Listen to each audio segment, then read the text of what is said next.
Cryptocurrency technical analysis.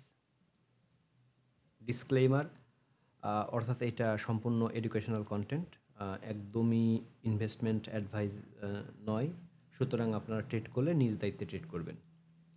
প্রথমে যদি আমরা বিটকয়েন দেখি, এখানে দেখতে পাচ্ছি বিটকয়েন একটা ফলিং ওয়েজ প্যাটার্ন তৈরি করছে। তো এই ফলিং ওয়েজ প্যাটার্নটা যদি আমরা একটু এখানে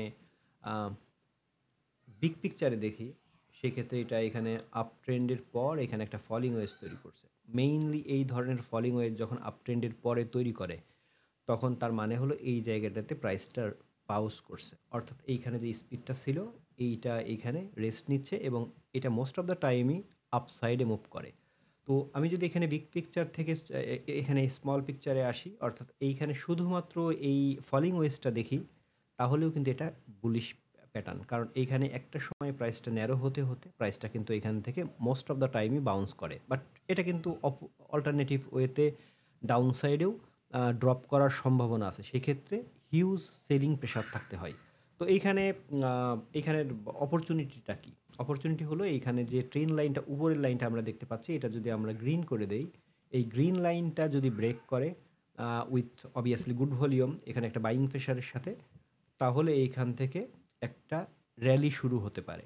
এবং ডাউন সাইডে মার্কেট এখানে উইদিন প্যাটার্ন কত দূরটুকু যেতে পারে, সেটা হলো আমরা এখানে প্যাটার্নটা ড্র করছি।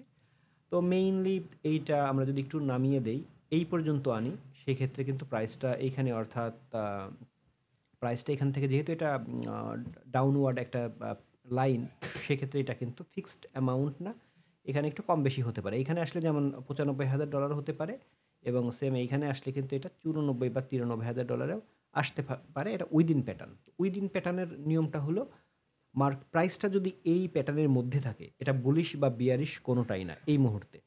মার্কেট যদি এই লাইনটা ব্রেক করে ক্লোজ করে, সেই ক্ষেত্রে কিন্তু মার্কেট এই যে এখানে যে বুলিশ প্যাটার্ন, এখানে বিগ পিকচারে বা স্মল পিকচারে দুইটাই কিন্তু ক্যান্সেল হয়ে যাবে, এবং সেই ক্ষেত্রে কিন্তু মার্কেট হিউজ একটা ডাউন সাইডে র্যালি করতে পারে। সুতরাং আপনারা দুইটা লাইন নিয়েই অ্যালার্ট সেট করে রাখতে পারেন। যদি আপার লাইনটা এখানে যদি এটার উপরে ক্লোজ করে উপরে উইথ গুড ভলিউম, সেই ক্ষেত্রে আপনারা এখানে একটা অপরচুনিটি হিসাবে এটা কাউন্ট করতে পারেন। এরপরে যদি আমরা এখানে দেখি অল্ট কয়েনের যে গ্রুপটা আছে, অল্ট কয়েনের গ্রুপ বলতে বিটকয়েন বাদে বাকি যে ক্রিপ্টোকারেন্সি আছে সেইগুলার যে ক্যাপিটাল, এই ক্যাপিটালের চার্ট এইটা। তো এইটা দিয়ে মূলত অল্ট কয়েনগুলো আমরা খুব সহজেই এটা অ্যানালাইসিস করতে পারি। এখানে টোটাল 2 এটার নাম। তো এইখানে আমরা দেখতে পাচ্ছি একটা ট্রেন লাইন, এবং এই জায়গাটাতে একটা সাপোর্ট আছে। এই সাপোর্টটা খুবই গুরুত্বপূর্ণ ফর টেকনিক্যাল অ্যানালাইসিস। এই সাপোর্টটা যদি ব্রেক করে, মার্কেট কিন্তু হিউজ ড্রপ করতে পারে। এবং এইখানে যে রেসিস্ট্যান্স আছে, এই রেসিস্ট্যান্সটা কিন্তু আমরা এখান থেকে দেখতে পাচ্ছি, এখান থেকে প্রাইসটা ডিক্লাইন করেছিল, এবং এই জায়গাটাতে কারেন্ট ক্যান্ডেলটা ডিক্লাইন। এখন পর্যন্ত এই প্যাটার্নের কন্ডিশন হলো, যতক্ষণ না এই দুইটা লাইনের মধ্যে থাকবে, এটা inside of the pattern, bullish bearish কোনোটাই না। বাট বুলিশ র্যালি এখানে ক্রিয়েট করার চেষ্টা করছে। বাট যখনই এই লাইনটা ব্রেক করবে, মোটামুটি লো টু মিডিয়াম একটা র্যালি করার সম্ভাবনা তৈরি হবে, বা র্যালি করতে পারে। আর লোয়ার লাইনটা যদি ব্রেক করে, আমি অলরেডি মেনশন করলাম, মার্কেট কিন্তু হিউজ র্যালি করতে পারে। বাট এইখানে আরেকটা পিকচার আছে যেটা খুবই গুরুত্বপূর্ণ। আমি অলরেডি আমার ইউটিউব চ্যানেলে একটা ভিডিও আপলোড করেছিলাম। সেটা হলো প্রাইসটা কিন্তু এইখানে একটা কাপ অ্যান্ড হ্যান্ডেল প্যাটার্ন তৈরি করেছে লার্জ স্কেলে। তো এটা উইকলি টাইম ফ্রেম। এইখানে আমরা দেখতে পাচ্ছি এইখান থেকে 6 বার এই জায়গাটা থেকে ডিক্লাইন করেছে প্রাইস, অর্থাৎ ব্রেক করার জন্য ট্রাই করেছে। বাট এখানে হিউজ সেলিং প্রেশার থাকার কারণে, বা এই প্যাটার্নে যতটুকু আপসাইডে মুভ করবে এতটুকু ফুয়েল না থাকার কারণে, প্রাইসটা কিন্তু এইখান থেকে আর ফ্লাই করতে পারেনি। বাট আমরা যদি দেখি যে এইখান থেকে প্রাইসটা বাউন্স করে কোনো সময়ে, অর্থাৎ এইখান থেকে তো মিড বা লো একটা র্যালি করতে পারে, এই র্যালিটা যদি এইখানে আসে, তখন এইখানে একটা সিদ্ধান্ত নিবে যে প্রাইসটা এইটা ব্রেক করবে কিনা। যদি এখানে এনাফ একটা বাইং প্রেশার থাকে, তাহলে ইতিহাসের একটা সেরা মুভমেন্ট এখানে দেখা যেতে পারে। সেটা কেমন, সেটা আমরা এখানে এর আগে প্রজেকশন করে দেখিয়েছিলাম। এটা কিন্তু এখানে যেমন আছে $1.18 ট্রিলিয়ন, সরি, এখন আছে $1.38 ট্রিলিয়ন ক্যাপিটাল। এটা কোথায় যেতে পারে? প্রাইসটা এইখান থেকে যে আমরা যদি এখানে একটা মেজার করি, জাস্ট একটা মেজারমেন্ট, এটা কিন্তু কম বেশি হতে পারে। যেহেতু অনেক দিনের এখানে মুভমেন্ট, স্বাভাবিকভাবেই এখানে কিন্তু অ্যাকুরেট হিট করবে না, একটু 19-20 হবে, বেশিও হতে পারে, কম হতে পারে। তো এইখানে আসতে পারে। তো এইটা হলো $3 ট্রিলিয়ন, অর্থাৎ ক্যাপিটাল কিন্তু ডাবলেরও বেশি হয়ে যেতে পারে এখন যে জায়গাতে আছে। আচ্ছা, এখন এছাড়াও আরেকটা প্রজেকশন আছে। আমরা একটু যদি ছোট করে নেই চার্টটা, সেটা এইখান থেকে, অর্থাৎ এইখান থেকে যে একটা রেসিস্ট্যান্স, এটা কিন্তু এই জায়গাটাতে হিট করছে, একদম এই জায়গাটাতে, যেটা খুবই ইন্টারেস্টিং যে এখান থেকে যেমন কাপ অ্যান্ড হ্যান্ডেল প্যাটার্ন ঠিক যেই জায়গাতে হিট করছে, সেমভাবে এখানে কিন্তু রেসিস্ট্যান্সের লাইনটা, এইটা কিন্তু একই একই জায়গাতে হিট করছে, এবং এই লাইনটা সামটাইম সিগনিফিক্যান্ট হয়, সামটাইম সিগনিফিক্যান্ট হয় না। বাট এইখানে আমি দেখতে পাচ্ছি এটা কিন্তু খুবই সিগনিফিক্যান্ট হয়েছে, কারণ কাপ অ্যান্ড হ্যান্ডেলের টার্গেটটাও ঠিক এক জায়গাতে হিট করেছে। এবং এইটা যদি আমি আরেকটা লাইন টানি নিচের দিকে, তাহলে এটা কিন্তু একটা ব্রডনিং প্যাটার্ন তৈরি হচ্ছে এখানে। এটা যদি একটু হিজিবিজি হয়ে গেল, আমি এখানে লাইনগুলো একটু সরিয়ে দিচ্ছি, তাহলে এখানে ক্লিয়ার বুঝতে সুবিধা হবে। যেহেতু আগেরগুলো আমি এখানে দেখেছি অলরেডি, আমি এটা উঠাই দিলাম।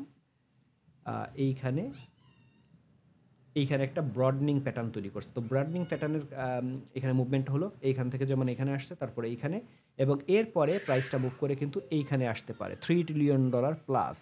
তো যেটা কিন্তু খুবই গুরুত্বপূর্ণ এবং খুবই আশা জাগানি। তো আমরা এখানে ধৈর্য ধরে আছি, যদি সাডেনলি এইটা এই জায়গাটাতে ব্রেক করে, এই $1.7 ট্রিলিয়ন এই লেভেলটাতে, তাহলে কিন্তু ইতিহাসের একটা সেরা মুভমেন্ট দেখা যেতে পারে। পার্সেন্টেজে নয়, বাট হিউজ র্যালি, এক্সটেন্ডেড একটা ক্রিপ্টো সাইকেল দেখা যেতে পারে। আর এরপরে ডমিনেন্সটা যদি আমরা দেখি, এইখানে ডমিনেন্স আমি ডেইলি টাইম ফ্রেমে দেখব, কারণ চার্টটা খুব বেশি এখানে লম্বা হয়নি। তো এইখানে দেখতে পাচ্ছি ডমিনেন্সের এখান থেকে যে একটা আপ ট্রেন্ড ছিল, এটা ব্রেক করছে।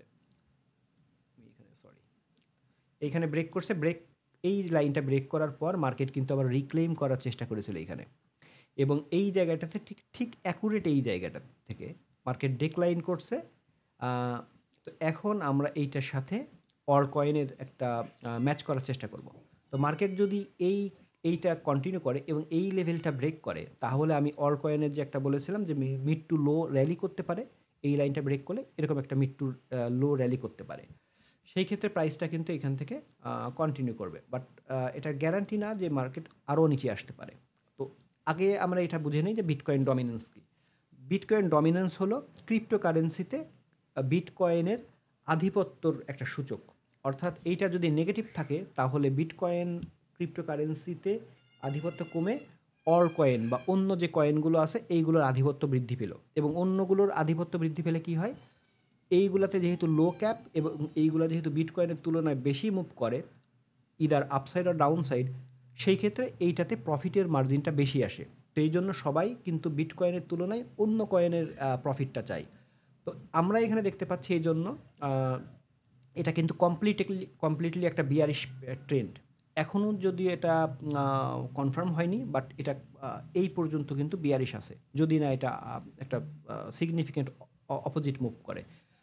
তো প্রাইসটা যদি এইটা ব্রেক করে, তাহলে আমরা এখানে বিটকয়েনের আধিপত্য মিড টু লো স্কেলে একটু কমে যাবে, এবং এইখানে অল কয়েনের আধিপত্যটা বৃদ্ধি পাবে। এইখানে কিন্তু বিটকয়েন আমরা যেমন এখানে বুলিশ প্যাটার্ন দেখেছিলাম, এটা কিন্তু যেমন এখানে ব্রেকআউট করবে, অর্থাৎ র্যালি করবে, বাট এটা স্লোলি মুভ করতে পারে, এবং বাকি কয়েনগুলো কিন্তু খুব বেশি মুভ করতে পারে। তো আমরা জটিলতা পরিহার করে যদি এইভাবে আসি, যে মার্কেট যদি এইটা ব্রেক করে, তাহলে অল কয়েনের ক্ষেত্রে dose coin, Solana, Ethereum, XRP বা এই ধরনের যত কয়েন আছে সবগুলোই কিন্তু ভালো মুভ করবে। এবং এইখানে আরেকটা লাইন হলো এইটা। তো এইটা যদি ব্রেক করে, তাহলে আমরা এখানে যেমন দেখিয়েছিলাম এই যে road to $3 trillion cryptocurrency all coin, ওইটার দিকে কিন্তু মার্কেট ফুল স্পিডে মুভ করবে। এইখানে কিন্তু একটা হিউজ ব্রেক আউট করতে পারে যদি এই লাইনটা ব্রেক করে। এখানে নর্মালি ব্রেক সাধারণত এই জায়গাগুলোতে করে না। তো আমরা এখন ওয়েট করছি পরবর্তী মুভমেন্টগুলোর জন্য, ব্রেকআউটের জন্য অ্যাকচুয়ালি। তো দেখা যাক মার্কেট পরবর্তী মুভমেন্টটা কোন দিকে বেছে নেয়। সে পর্যন্ত সবাই ভালো থাকবেন, আপনাদের ক্যাপিটালকে প্রোটেক্ট করবেন। আসসালামু আলাইকুম।